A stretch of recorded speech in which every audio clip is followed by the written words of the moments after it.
Runs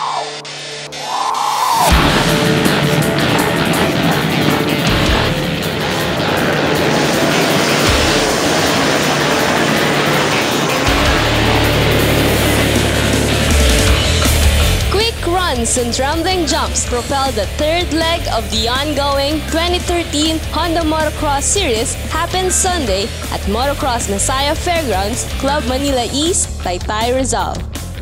If you decide to step out in faith and you have a relationship with God, you know what He's gonna tell you? He will call you to do it.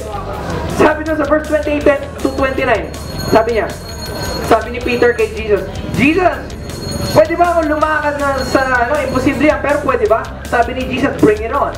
Help these riders and we glorify your name. We declare honor and glory for you. Bless us as we start this first season in Jesus' name. Everyone say Amen. Amen.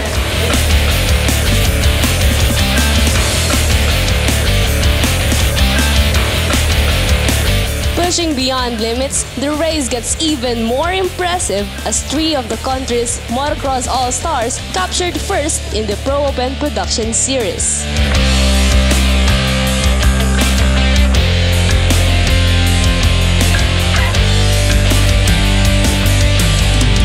As swift as thunder, 7-time Rider of the Year Jovi Solog wowed the fans after dominating the centerpiece category. Of course, I'm happy. Actually, I don't practice anymore. I just race. Sometimes I practice once for the race, once or twice. I just race when there's a race.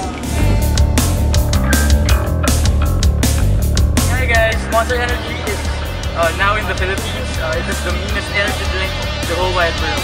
Lance is the exclusive distributor of Fox Racing Shops.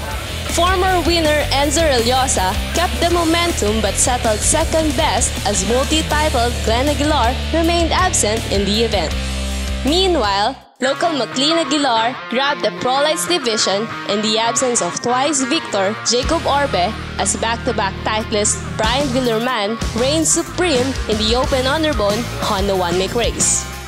Siyempre, masayang-masaya kasi third time ko nang nanalo ngayong araw na to. Every week, nagpa-practice kami para dito sa Honda One-Make race. May pressure kasi magagaling din yung kalaban. Sana manalo ulit para makuha na namin yung XRM.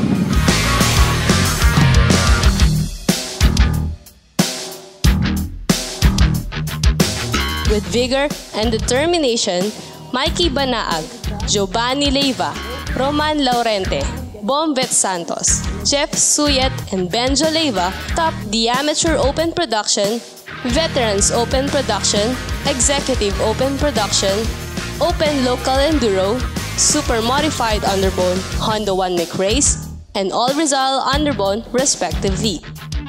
Up for 2 more races on April 7 and 28, the quest for the best pursues as we are soon to name the winner of a brand new Honda XRM in the Pro Open and Open Underbone battle. More fun, thrill, and energy to follow only here at Stream Adrenaline Sports.